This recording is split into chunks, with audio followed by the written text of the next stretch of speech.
बात 2007 की है। एक बार पापा आर्मी की छुट्टियों से घर आए थे। मैं उनके पास बैठकर अपनी सारी ज़रूरतों का लंबा चिट्ठा खोल कर बैठा था और बता रहा था कि मुझे ये प्रॉब्लम है, मैं इतना परेशान हूँ। तो पापा ने कहा कि तुम परेशान हो पर उनका भी सोचो जो जम्मू कश्मीर में रहते हैं। और पापा उठकर चले गए। मैं हैरान था क्योंकि पापा की आवाज़ के पीछे एक दर्द था।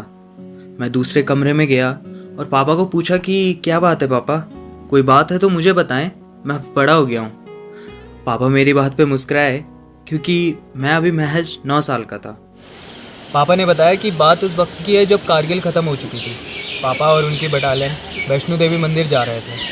तो बटालियन आगे चली गई। पापा और उनके दोस्त एक मार्केट से होकर गुजर रहे थे तो एक बच्चे की आवाज़ ने उन्हें अपनी तरफ मोड़ दिया। वो बच्चा चिल्ला रहा था कि बिल्कुल नई टी शर्ट, 800 में 3, 800 में 3। और पापा और उनके दोस्त उस बच्चे के ठेले के बगल से गुजरे तो उस बच्चे ने कहा, साहब टी शर्ट लोगे? तो इतने में पापा ने कहा कि नहीं चाहिए। तो इस पर बच्चे ने कहा, साहब एक बार देख तो लीजिए। तो पापा के दोस्त ने कहा, चलो देख लेते हैं, 800 में 3 बुरी तो नहीं है।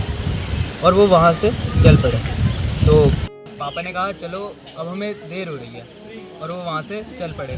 तो बच्चा पीछे से दौड़े आया और कहा, साहब क्या हुआ, पसंद नहीं आई क्या?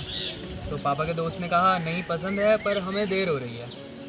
तो इतने में पापा के दोस्त ने कहा दिया कि महंगी भी काफ़ी है।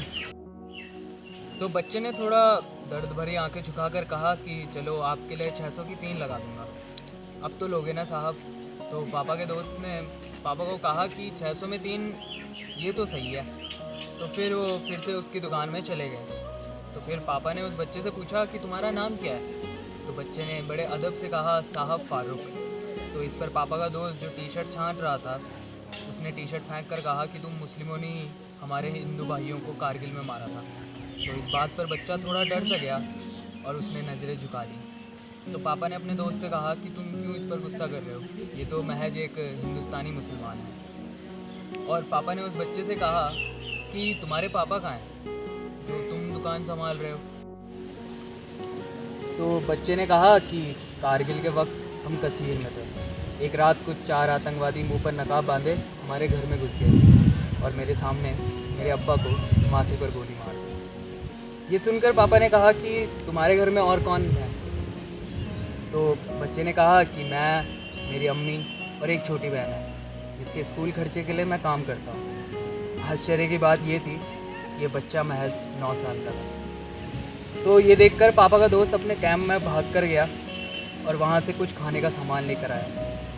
यह देखकर बच्चा बहुत खुश हुआ। सबसे पहले उसने ऊपर वाले का शुक्राना किया और कहा, ये तो मेरे हफ्ते भर का खाना है। और कहा कि मैं वैष्णो माता से दुआ मांगूंगा कि आपकी मुराद ज़रूर पूरी हो। और पापा और उनके दोस्त वहाँ से चले गए। मैं ये वाक़या सुनने के बाद मुझे अपनी सारी ज़रूरतें बस फालतू लग रही थी। मुझे लग रहा था शायद मैं इस दुनिया का सबसे अमीर आदमी हूँ, क्योंकि मेरे पास खाने के लिए खाना, रहने के लिए घर और उन सबसे कीमती पापा थे।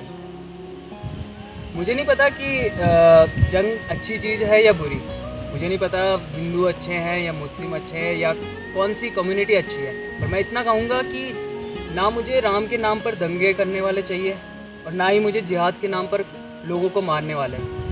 इस देश को ज़रूरत है तो अब्दुल कलाम जैसे मुसलमानों की।